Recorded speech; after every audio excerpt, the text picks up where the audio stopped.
સરસ મજાના એક નવા વિડીયોમાં આપ સૌ વિદ્યાર્થી મિત્રોનું સ્વાગત છે। આજે આપણે જોવાના છીએ ધોરણ 8 વિષય ગુજરાતી ચેપ્ટર નંબર 14 સાકરનો શોધનારો। એમાં ભાગ 1 અને 2 આપણે જોયા। હવે આ વિડીયોમાં ભાગ 3 એટલે નાટક જે છે એમાં આપણે દ્રશ્ય નંબર 2 થી જોવાના છીએ। ભાગ 1 આપણે જોયો અને એમાં આપણે દ્રશ્ય 1 જોયું। આગળ આપણે શરૂઆત કરીએ ભાગ નંબર જે 2 છે એ દ્રશ્ય નંબર 2 ઉપર આપણે જોઈએ। અહીં સુધી આપણે પહોંચ્યા હતા કે બાળકોના ભવિષ્યને કે એના માતા જ જે છે એ રગદોળે છે, એટલે એ જ બગાડે છે, ત્યાં સુધી આપણે પહોંચ્યા હતા। બીજું દ્રશ્ય શરૂઆત કરીએ। માંદલો અંજન પથારીમાં પડ્યો છે, એટલે બીમાર અંજન પથારીમાં પડ્યો છે। એનો પ્રફુલ્લ ચહેરો પીળો પડી ગયો છે, એટલે આનંદિત જે ચહેરો છે એ પીળો પડી ગયો છે કે આંખોનું તેજ જરા હણાયું લાગે છે। હણાયું એટલે કે દૂર થયું હોય એવું લાગે છે। એની પડખે ઈસ ઉપર કે કિન્નરી બેઠી છે, એટલે ખાટલો છે એની ઉપર કિન્નરી એની બહેન જે છે એ બેઠી છે। અંજનના કપાળ પર, માથા પર, હૃદય પર એ પોતાનો સુંવાળો હાથ ફેરવતી કે તાકી તાકીને અંજન સામું જોતી હોય છે કે પ્રેમ ભરેલો જે હાથ છે એ કપાળ પર, માથા પર અને હૃદય ઉપર કે તાકી તાકીને કે એકી ટચે જોતી હોય એવું કે એટલામાં જ કે અંજન પાછું બદલે, એટલે કે પડખું જે ફૂતા હોય તો એટલે પડખું એ બદલે છે। કિન્નરી પંપાળતી કે પ્રેમથી પૂછે કે અંજુ ભાઈ કાંઈ જોઈએ છે? એટલે એનો ભાઈ અંજુ જે છે બીમાર એને પૂછે છે કે ભાઈ કાંઈ ત્યારે જોઈએ છે? અંજન કહેશે કે ના કિન્નર, મારે કંઈ નથી જોઈતું, તારે રમવા જવું હોય તો જા। એટલે અંજન જે છે એ એની બહેનને ના પાડે છે કે મારે કંઈ નથી જોઈતું, તારે રમવા જવું હોય તો જા। કિન્નરી કે ના અંજુ, હું તો અહીં બેસી રહેવાની। તો કિન્નરી જે એની બહેન છે એ શું કહે છે કે ના અંજુ, હું તો અહીં બેસી રહેવાની। અંજન કે શું કામ? કે હું માંદો એમાં તારે શું કામ ન રમવું? જા બહેન, એટલે કે હું બીમાર છું એમાં તારે શું કામ ન રમવું? એ જા બહેન રમવા એમ। કિન્નરી કહે છે કે ના ભાઈ, હું ક્યાં મોંએ રમું? એટલે કે મેં જ તેને બીમાર પાડ્યો છે, એમાં હવે મારે કયું મોટું લઈને રમવા જવું એમ। નીચું જોઈ કે મારા વાકે તું માંદો પડ્યો, મારે જ તને સાજો કરવો જોઈએ, એટલે મારા જ લીધે તું બીમાર પડ્યો છો તો મારે જ તને સાજો કરવો જોઈએ। અંજન કહેશે તારે વાકે? એટલે કે તારા શું વાકે? ના ના, હું તડકામાં ખૂબ કૂદ્યા કરતો હતો, પછી તાવ ચડે એમાં નવાઈ શી? એમાં શી નવાઈ એમ કે હું તડકામાં ખૂબ રમ્યા કરતો હતો એમાં તાવ આવી જાય, એમાં નવાઈ ક્યાંય, નવાઈની વાત ક્યાં છે? કિન્નરી ના ના અંજુ, કે આજે સવારે મા બાપુને કહેતી હતી કે તેમણે જ તેને માંદો પાડ્યો છે। પહેલે દિવસે તને બાપુ એટલું બધું ધખ્યા ન હોત તો તારી તબિયતને કશું ન થાત। એટલે કે મા જે છે એ સવારે પિતાને કહેતી હતી કે બાપુજીને કે તમે પહેલા દિવસે જો અંજનને ના ધખ્યા હોત, એટલે ન ખીજાણા હોત તો અંજનની તબિયત છે એમાં કંઈ થાત ને, એટલે એને કંઈ બીમાર ન પડત। અંજન કિન્નરીને જોઈ રહેશે। હવે આગળ, પછી મા તને વઢતી કે મેં જ તને પજવ્યો ન હોત, કે મા આવું મને વઢતી એટલે મને ખીજાતી હતી કે મેં તને કે ખીજવ્યો ન હોત તો બાપુ તને કંઈ ખબર પડત નહીં, કે એટલે કે બાપુ જે છે એને કંઈ ખબર ન પડત, એટલે મૂળ વાંક મારો, એટલે મેં તને ખીજ્યું અને બાપુને ખબર પડી એટલે વાંક મૂળ મારો છે।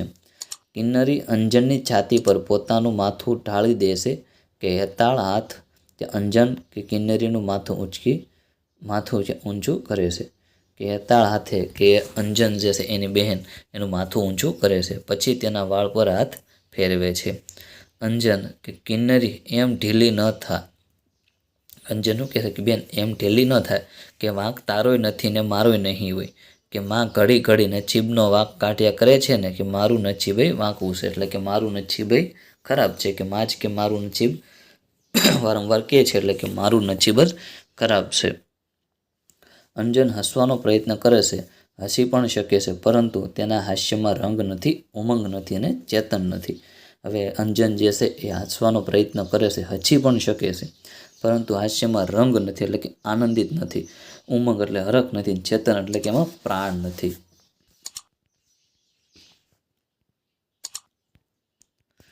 કિન્નરી: ભલે ભાઈ, એ જે હોય તે, કે આપણે બીજી વાતો કરીએ, કે તારે દવા પીવાનો વખત થયો છે. પીશ અંજુ એમ. હવે કિન્નરી શું કહેશે કે જે થયું એ ભાઈ એમ, ભલે જે થયું હોય, બીજી વાત કરીએ, પણ હવે તારો જે દવાનો સમય છે, દવા પીવાનો સમય થઈ ગયો છે. તે કે પીશ અંજુ એમ. અંજન: જવા દે, મને બહુ કડવી લાગે છે. એ પીવું છું એટલે આંખે અંધારા આવે છે. જવા દે. એટલે જે અંજન એવું કહે છે કે દવા હું પીવું છું અને મને કડવી લાગે છે, અને એ પીવું છું તેથી મને આંખે અંધારા આવે છે. એટલે એ વાત દવા જે છે એને જવા દે. કિન્નરી: પણ ભાઈ, દવા પીધા વિના તે કંઈ ચાલે? એટલે કિન્નરી એની બહેન જે એ કહે છે કે દવા પીધા વગર કંઈ ચાલે એમ, એના વગર થોડું ચાલશે. હવે અંજન ઉત્તર નથી આપતો. કિન્નરી વિચારમાં પરોવાય છે. એવામાં નિખિલરાય અને સુરેન્દ્રનાથ પ્રવેશ કરે છે. હવે અંજન છે એ જવાબ નથી આપતો અને કિન્નરી એ વિચારમાં મગ્ન થઈ જાય છે, પરોવાઈ જાય છે. એવામાં નિખિલરાય અને સુરેન્દ્રનાથ જે છે એનો પ્રવેશ થાય છે. જોઈએ આગળ. નિખિલરાય કહે છે કે ડાક્ટર સાહેબ, અઠવાડિયામાં તો છોકરો લાશ થઈ ગયો. નિખિલરાય જેના પિતા છે એ ડૉક્ટરને કહે છે કે છોકરો તો અઠવાડિયામાં લાશ થઈ ગયો. હવે તો બરાબર થઈ જાય એવું કંઈક કરો. એટલે હવે હાજો થઈ જાય એવું કંઈક કરો, કે રોજ કેટલો તાવ રહે છે, ક્યારે છડે ઉતરે છે વગેરે ચીઠીમાં લખી મોકલતો. પણ આજે તો ઘરમાંથી હઠ લીધી કે તમને તેડાવવા. હવે ઘરેથી એવી મને ચીઠી આવતી કે તાવ છડે છે અને ઉતરે છે, એવી ચીઠી મળી જતી. પણ આજે તો એવી હઠ લીધી છે કે એવી હઠ પકડી છે કે તમે ડૉક્ટરને બોલાવો, એમ તેડાવો જેને. મને થયું કે વાત વિચારવા જેવી છે. એટલે મને પણ હવે એવું લાગ્યું કે આના માથે કંઈક વિચારવું જોઈએ. સુરેન્દ્રનાથ કહે છે, સારું કર્યું કે આવી આળસમાં કોઈ વખત માણસ જે છે એ બાળક ગુમાવી બેસે છે. એટલે આપણી આળસના લીધે કે બીમારીમાંથી મોટી બીમારી થાય અને માણસ જે છે એ બાળક ગુમાવી બેસે છે. ઠીક છે કે આને એવું કશું લાગતું નથી, એટલે કે આને કે મોટી બીમારી એવું કંઈ લાગતું નથી. બાકી મામલો બગડી બેસે પછી તો અમારે સુધારવું હોય કેમ? પછી છેલ્લા સ્ટેપે વહી ગયા હોય તો અમારે એમાં સુધારવું પણ કેમ? કે નિખિલરાય મનમાં ચીડાય છે પણ કરે શું? એટલે કે મનમાં એને ગુસ્સો આવે છે પણ કરે શું? હવે સાહેબ, છોકરો દવા બર પીએ છે કે? ડૉક્ટર સાહેબ કહે છે કે છોકરો જે છે એ દવા બરાબર પીએ છે? નિખિલરાય શીશી સામે જોઈએ છે. કિન્નરી તેજ પળે દવા કાઢી અંજનને આપે છે. એટલે નિખિલરાય જે છે એ શીશી પડી છે દવાની, એની સામે જોઈએ છે અને કિન્નરી તેજ પળે કે અંજનને દવા આપે છે. અંજન એ ગટગટાવી જાય છે, એટલે પી જાય છે. કે મોં ન બગડે તેને માટે ઘણો પ્રયત્ન કરે છે તોય લગીર એમ થઈ જાય છે. લગીર એટલે કે થોડુંક, કે મોઢું ન બગડે એવા ઘણા પ્રયત્ન કરે છે પણ છતાં થોડુંક મોઢું બગડી જાય છે. કે હાથ પહોળા કરી કે લ્યો દવા પીવી નહીં ને તબિયત સુધારવી. એટલે હવે કહે છે કે દવા પીવી નથી ને તબિયત સુધારવી છે. એ તે કદી બનતું છે? એટલે એવું ક્યારેય થતું છે કે હરિ ભજ્યા વિના વૈકુંઠ મળતું છે? એટલે હરિના ભજન કર્યા વગર કે આપણે વૈકુંઠમાં જઈએ કે વિશ્વનું ધામ? કે હા. નિખિલરાય કહે છે કે ડાક્ટર સાહેબ, હવેથી હું ધ્યાન રાખીશ. અંજુ સાંભળ્યું ને? કે ડૉક્ટર સાહેબને જે નિખિલરાય છે એ કહે છે કે હવે હું એનું ધ્યાન રાખીશ. અંજુને કહે છે કે સાંભળ્યું ને કે દવા વખતસર પીવાની છે? અને કિન્નરી સાંભળ્યું કે દવા નિયમસર પાવાની છે. હવે અંજુને એમ કહે છે કે દવા જે છે સમયસર તારે પીવાની છે, અને કિન્નરીને કહે છે કે સમયસર તારે એને દવા આપી દેવાની છે. કિન્નરી કહે છે કે હો બાપુ. હવે સુરેન્દ્રનાથ તો ચાલો હું લખી આપું. એટલે દવા લખી આપે છે અને નિખિલરાય અને સુરેન્દ્રનાથ પાછા જાય છે. કિન્નરી કહે છે, અંજુ, ડાક્ટર સાહેબે તો તારી નાડે ન તપાસી, એટલે કે નસ છે એ પણ ના તપાસી. અંજન: સારું થયું, હવે હું દવા ઢોળી નાખવાનો છું. એટલે કે સારું થયું કે નાડ એટલે કે નસ ના તપાસી, તો કે હું દવા જે છે એ ઢોળી નાખવાનો છું. કિન્નરી: અરે એવું તો થાય? એટલે એવું થોડું થાય. એટલામાં અંદરથી અવાજ આવે છે. કિન્નરી: અહીં આવતો. એટલે અંદરથી અવાજ આવે છે. કિન્નરી આવી માં એટલે એની મમ્મી જે છે એ બોલાવે છે.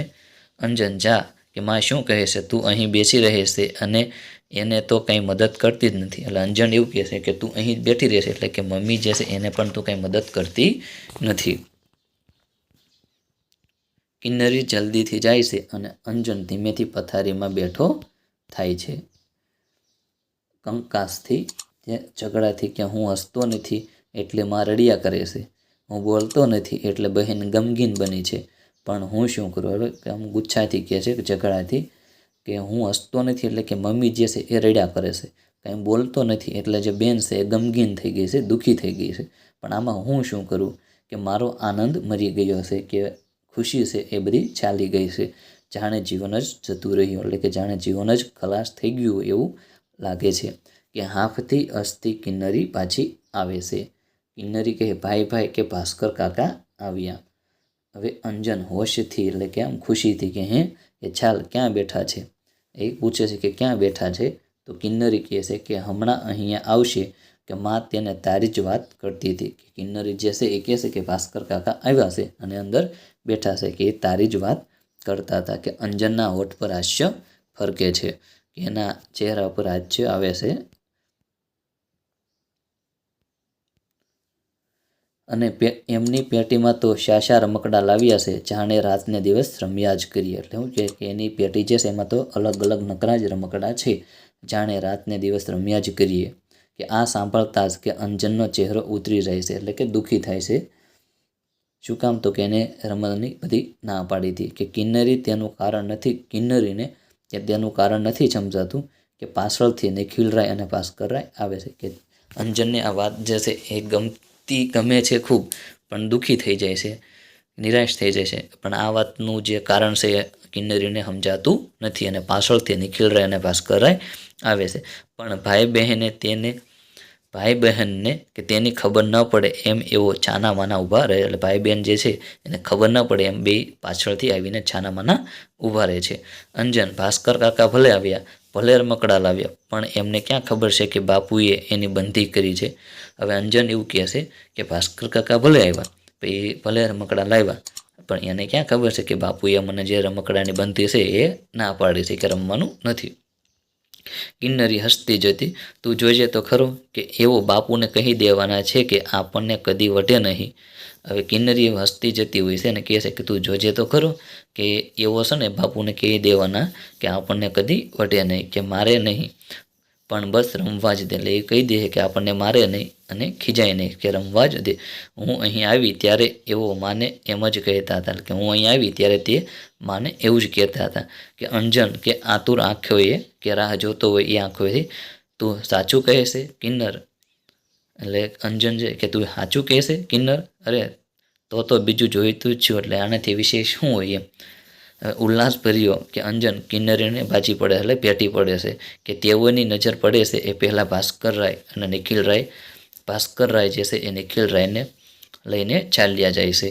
અહીં સુધી આપણે ભાગ જે છે 3 એ સુધી અહીંયા સુધી રાખીએ, અને ભાગ 4માં કે દ્રશ્ય નંબર 3 આપણે જોઈશું, અને પાઠ આપણે પૂર્ણ કરીશું. તો વિડીયો અહીં પૂર્ણ કરીએ છીએ. ફરી પાછા નેક્સ્ટ વિડીયો સાથે નવી મુલાકાત.